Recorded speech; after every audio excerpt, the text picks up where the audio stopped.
Bonjour à toutes et à tous et bienvenue sur cette nouvelle vidéo. Je vous avais demandé dans une vidéo précédente qu'est-ce qui vous intéresserait pour les prochaines vidéos. Il y en a certains, enfin juste deux personnes qui m'ont dit du Crazy House et peut-être encore des parties avec analyse sur la chess. Je viens de faire justement deux parties avec analyse, je vais faire une Crazy House et puis je continuerai. Ici c'est une partie qui a été jouée contre Poisson Bleu, qui a d'ailleurs déjà fait une vidéo avec moi, enfin on va pas dire avec moi, dans laquelle il a joué contre moi et où tous les deux on était à l'aveugle. Donc je vous mets le lien juste en dessous de la vidéo si ça vous intéresse.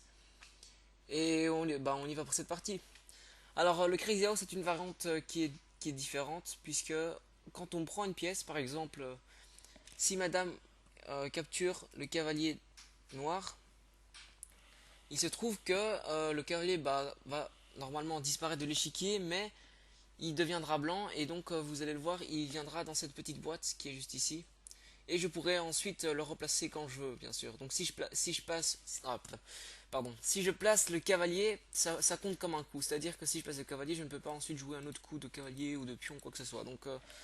C'est une variante assez intéressante qui peut être très amusante, hein, et surtout, comme je le dis, intéressante si vous êtes vraiment un joueur qui aime les tactiques, puisque vous pouvez placer des pièces quand vous voulez. Donc la partie commence avec E4, j'ai les blancs. E4, poisson bleu me répond D5, hein, c'est une ouverture scandinave. Je prends, dame prend, cavalier C3. On développe le cavalier et on attaque la dame. Dame D8.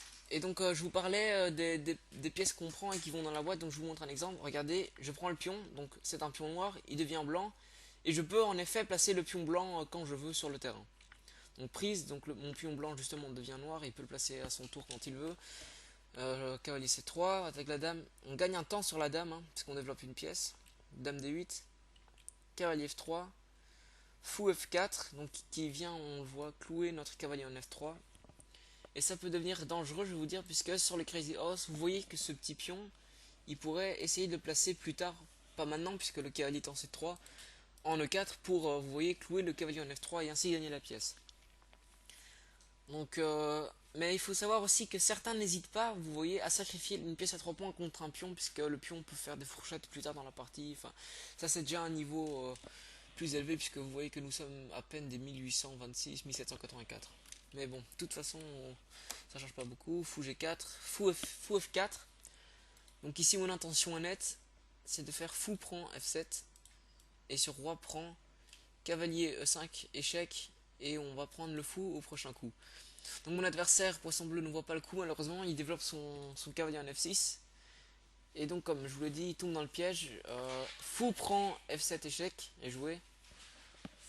Poisson bleu n'a pas vraiment le choix. S'il joue par exemple un coup comme roi D7, il a perdu un pion et est déroqué. Donc à quoi bon prendre le fou au passage, même si on est déroqué. On peut aussi un roc artificiel plus tard avec par exemple E6, fou D7. On joue la tour en E8 et puis roi G8. Donc comme je vous l'ai dit, j'ai fait cavalier E5 échec. Et là, poisson bleu, le pauvre, hein, il s'est noyé dans un verre d'eau. Va jouer roi G8 et je vous laisse trouver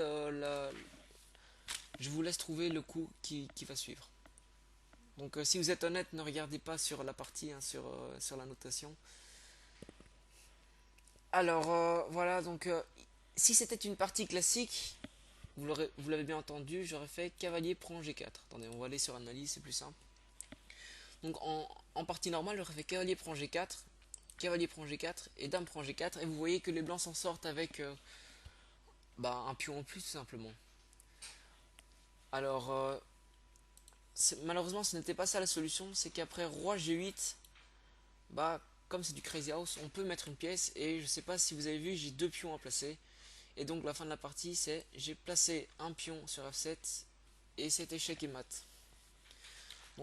Juste à préciser, ici, le meilleur coup, c'était clairement roi E6. Puisque vous voyez que si le roi revenait même en F7, en F7, en E8, on avait quand même pion F7, échec et mat. Roi D6 était la meilleure continuation. Et puis là, la partie continue avec cavalier prend, dame prend, échec. Il y a un roi qui est au centre et nous avons un fou, un cavalier, deux pions à placer. Et on va sûrement continuer les échecs pour ne pas lui laisser le temps justement à lui de placer ses pièces. Voilà, j'espère que cette petite vidéo vous a plu. La prochaine fois, j'essaierai de jouer une partie en direct parce que c'est un peu facile de piocher des parties comme ça dans l'historique. Et je vous dis à la prochaine et portez-vous bien. Bye bye.